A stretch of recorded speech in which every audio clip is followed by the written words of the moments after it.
সবার আগে বিপিএল থেকে ছিটকে পড়ল সিলেট স্ট্রাইকার্স।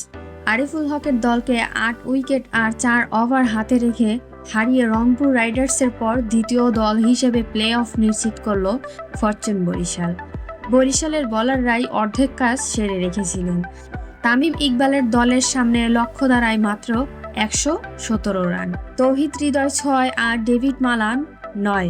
ব্যর্থ হলেও তামিম আর মুশফিক মিলে ৬০ বলে ৮১ রানের অবিচ্ছিন্ন জুটিতে দলকে সহজ জয়ের বন্দরে পৌঁছে দেন।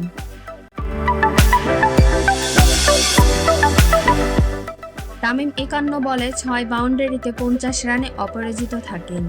মুশফিক ৩০ বলে ৪ আর ১ ছক্কায় করেন হার মানা ৪২ রান।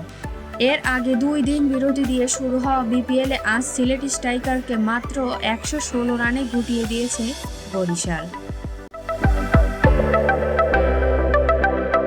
মিরপুর শেরেবাংলা ক্রিকেট স্টেডিয়ামে আজ টস জিতে আগে ব্যাটিং নেয় সিলেট। দলীয় ৩৪ রানের মাথায় ৪ টপ অর্ডার জস মানসি ৭ বলে ৪, জাকির হাসান ৯ বলে ৯, রনি তালুকদার ৫ বলে ৪ ও কাদিম আলিম ২ বলে ০ করে সাজঘরে ফেরত গেলে চাপে পড়ে আরিফুল হকের দল।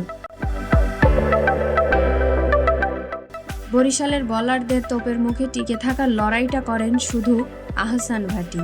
তার ইনিংস থামে ২৯ বলে ২৮ রানে মোহাম্মদ নবীর বলে মোহাম্মদুল্লাহর হাতে ক্যাচ হয়ে। সিলেটের হয়ে এটি সর্বোচ্চ রানের স্কোর। এরপর ১৯ বলে ২৪ রান করেন জাকের আলী। জেমস ফুলারের বলে ডান হাতি ব্যাটার ক্যাচ হন নবীর হাতে। তানজিম হাসান ১৩ আর আরিফুল হক করেন ১২ রান। বাকিদের কেউ ২ অংশে স্পর্শ করতে পারেননি। এতে ১৮.১ ওভারে অল আউট হয় সিলেট স্ট্রাইকার। বল হাতে বরিশালের হয়ে ৭ রানে ৫ উইকেট শিকার করেন ফাহিম আশরাফ। ২টি করে উইকেট নেন মোহাম্মদ নবী ও জেমস ফুলার।